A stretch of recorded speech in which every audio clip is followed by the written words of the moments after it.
신태용 매직 미쳤다. 인니 동남아컵 첫 경기 승리. 미친 용병술로 경기 뒤집어버린 신태용 감독. 인니 사상 첫 우승 도전 시작됐다. 인도네시아 vs 미얀마. 힘겹게 첫 승을 챙겼다. 신태용 감독이 이끄는 피파 랭킹 125위 인도네시아 국가대표팀은 9일 한국 시간 미얀마의 투움나 스타디움에서 열린 2024 동남아시아 축구선수권대회 미쓰비시컵 B조 1차전에서 피파 랭킹 167위의 미얀마에 1에서 0 승리를 거뒀다. 미얀마는 아웅까웅만, 티아조, 원태인조, 와이린 아웅, 루인 머 아웅, 마웅 마웅틴, 띠아테 아웅, 난다조, 헤인 소에테트, 헤인 표윈, 진리니 아웅을 선발로 내세웠다. 이에 맞서는 인도네시아는 자나딘 파리즈, 호끼 파라카, 아르칸 피크리, 프라타마 아르안, 알프리안토 니코, 아르칸 카카, 마르셀리노 페르디난, 카덱 아렐, 무하마드 페랄, 도니 트리파문카스, 카이아 수프리아디를 선발로 선택했다. 전반 초반 미얀마가 강하게 몰아붙였다.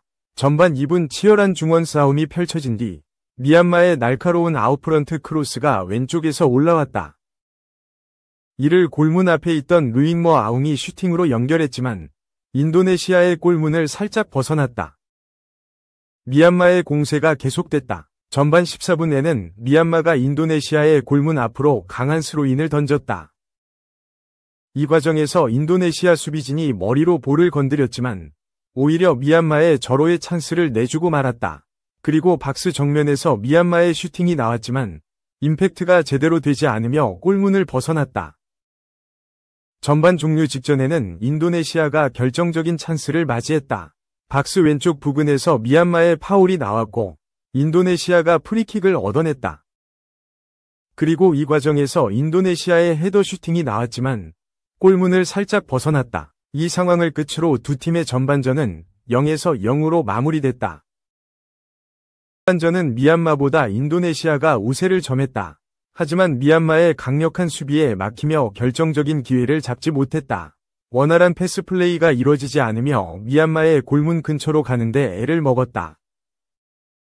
미얀마는 철저히 인도네시아의 공격을 막는 데 성공했지만 기술과 체력적인 면에서 아쉬운 모습을 보이며 제대로 된 빌드업을 전개하지 못했다. 그러던 중 미얀마가 오랜만에 결정적인 찬스를 맞이했다. 인도네시아의 박스 앞에서 3자 패스가 이어졌고 이 과정에서 좋은 슈팅 기회를 잡았지만 아르안이 극적으로 볼을 건네며 위기를 넘겼다. 31분 드디어 인도네시아의 선제골이 나왔다. 주인공은 후반에 교체 투입된 아스나위였다. 아르안이 롱스로인을 미얀마 골문 앞으로 연결했고 미얀마 수비진이 이를 걷어냈지만 뒤쪽에 있던 아스나위가 날카로운 슈팅으로 미얀마의 골망을 갈랐다. 하지만 이후 이 골은 미얀마의 진리니 아웅의 자책골로 정정됐다. 이후 더 이상의 득점은 나오지 않았고 결국 인도네시아가 미쓰비시컵 첫 경기에서 승리를 챙겼다. 2. 김상식의 베트남 vs 신태용의 인니 15일 미쓰비시컵 격돌. 김상식 베트남 대표팀 감독과 신태용 인도네시아 대표팀 감독이 동남아시아의 월드컵 아세안 챔피언십 미쓰비시컵 첫 경기에서 승리했다. 두 감독은 조 1위를 놓고 오는 15일 격돌한다. 김상식 감독의 베트남은 9일 밤 한국 시간 라오스 비엔티안의 신국립 경기장에서 열린 B조 조별리그 1차전에서 하혁준 감독이 이끄는 라오스를 4에서 1로 대파했다. 신태용 감독의 인도네시아는 같은 날 미얀마 양곤의 투움나 스타디움에서 미얀마를 1에서 0으로 제압했다. 미쓰비시컵은 동남아시아 축구연맹에서 주관하는 이 지역 최고 대회다. 10개국이 2개 조로 나뉘어 조별리그를 진행. 조 1, 2위가 4강 토너먼트를 치른다. 태국이 역대 최다 우승국 7회이다. 베트남은 박항서 감독이 이끌었던 2018년 우승, 2022년 준우승을 차지했다. 인도네시아는 신 감독의 지도 아래 2021년 2위에 올랐다. 베트남, 득실차 플러스 3, 과 인도네시아, 플러스 1, 는 1승, 승점 3으로 갔지만 득실차에서 앞선 베트남이 B조 1위. 인도네시아가 2위에 자리했다. 베트남과 인도네시아는 오는 15일 베트남 비에찌에서 조 선두를 놓고 격돌한다. 이에 앞서 인도네시아는 12일 인도네시아 수라카르타에서 라오스와 홈경기를 치른 후 베트남으로 이동한다. 베트남은 휴식을 취한다. 국제축구연맹 랭킹 116위 베트남은 186위 라오스를 상대로 전반전을 0에서 0으로 마쳤다.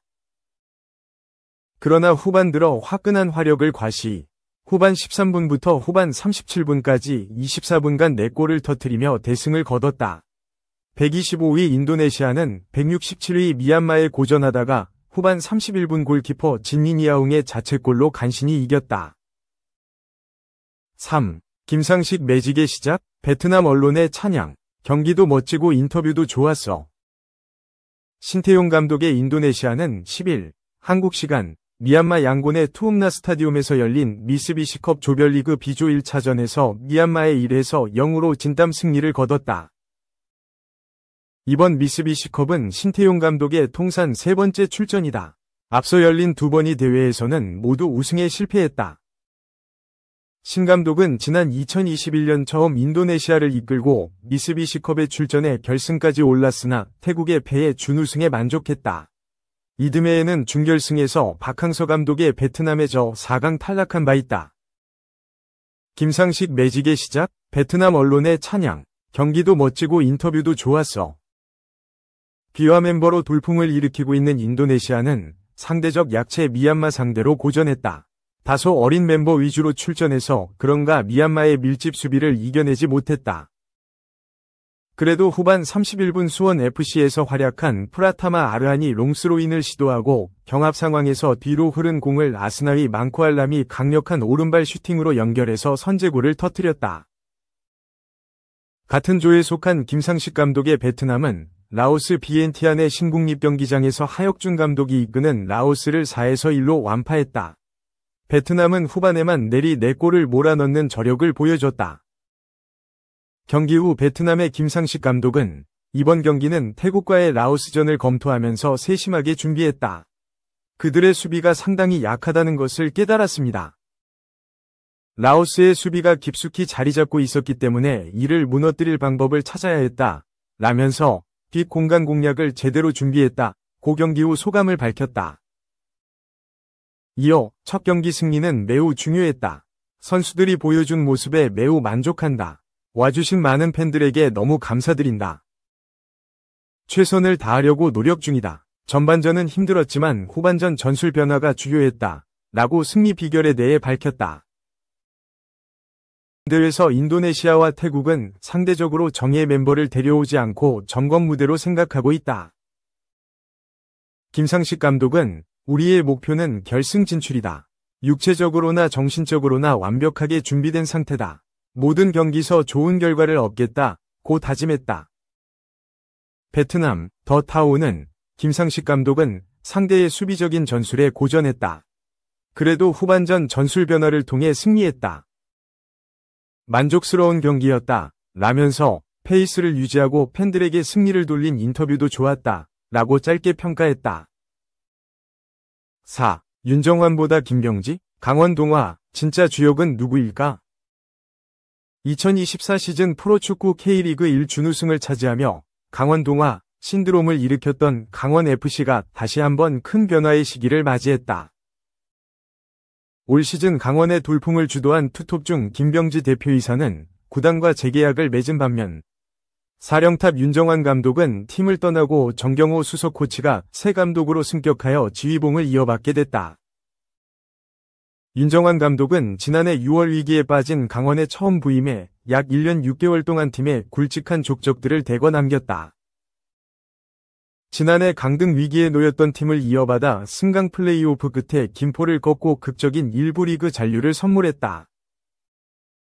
올해는 본인의 축구 철학인 공격 축구로 팀 컬러를 완전히 변모시키며 구단 최고 성적인 리그 준우승을 선물했다. 또한 윤 감독은 수많은 선수들을 리그 정상급 자원으로 육성해내는 데 성공했다. 수비수 황문기와 이기혁은 윤정환 체제에서 포지션 전향에 성공하며 국가대표팀까지 최초 발탁되는 영예를 안았다. 2에서 3부 리그를 전전하는 이상원은 올 시즌 커리어 하이를 기록하며 K리그 1 베스트 11에 선정됐다. 2006년생 고교 특급 양민혁은 K리그 1에서 각종 최연소 기록을 갈아치우며 지난 여름 잉글랜드 프리미어리그 토트넘 호스퍼 입단을 확정짓고 유럽파의 반열에 올랐다. 윤정환 감독은 지도력을 인정받아 올해 준우승팀임에도 K리그 1 올해의 감독상을 수상하는 쾌거를 이뤘다. 2017년 제1리그 세레소 오사카에서 감독상을 수상했던 윤 감독은 한국인 지도자로는 최초로 한국과 일본 프로리그에서 모두 감독상을 수상하는 진기록을 작성했다. 윤 감독에게도 강원FC에서의 1년 6개월은 K리그에서 거둔 최초의 성공이자 최근 하락세이던 자신의 지도자 커리어의 반전의 계기가 된 귀중한 시간이었다. 많은 팬들은 윤 감독이 강원과의 동행을 이어가는 것을 지지했지만 현실은 결별이었다. 표면적으로 알려진 이유는 몸값에 대한 입장 차이였다. 윤 감독은 지난달 29일 K리그 대상 시상식에서 강원의 준우승은 모두가 생각 못한 성과였다. 시도민 구단이라는 상황을 이야기할 수 있지만 이 부분에 대한 평가를 받고 싶은 것은 어느 지도자나 같은 마음일 것이라고 말한 바 있다. 김병지 대표이사는 최근 구단 공식 유튜브 라이브 방송에 출연해 아시아 챔피언스 리그 진출에 성공했던 감독들보다 더 높은 금액을 제안했지만 윤 감독은 현 연봉의 2배 이상을 요구했다. 구단의 예상과 재정 건전성을 고려해야 했다고 해명했다. 구단은 윤 감독을 예우하고 잔류시키기 위해 최선의 노력을 다했으나 서로의 입장 차이가 커서 어쩔 수 없었다는 것이다. 세금으로 운영되는 시도민 구단의 재정이 대기업 구단만큼 넉넉하지 못하다는 것도 고려해야 한다. 그러나 조금만 성과를 내지 못하면 경질되고 언제든 연봉이 더 낮은 감독으로 손쉽게 대체되기 쉬운 지방구단들의 관행상 지도자들의 일방적인 양보와 희생만 기대하기는 어려운 것도 현실이었다. 강원FC가 앞서 김병지 대표와는 일찌감치 재계약을 맺었다는 것도 눈여겨봐야 할 대목이다. 강원 구단 주인 김진태 도지사는 11월 김 대표와의 재계약을 발표하며 시도민 구단 대표 중 최고 수준의 대우와 감독 선임 등 구단 운영 정권을 위임한다고 말했다. 이는 강원이 올 시즌 성과의 상당 부분을 사실상 김병지 대표의 공으로 인정하고 있다는 것을 분명히 보여준 장면이다.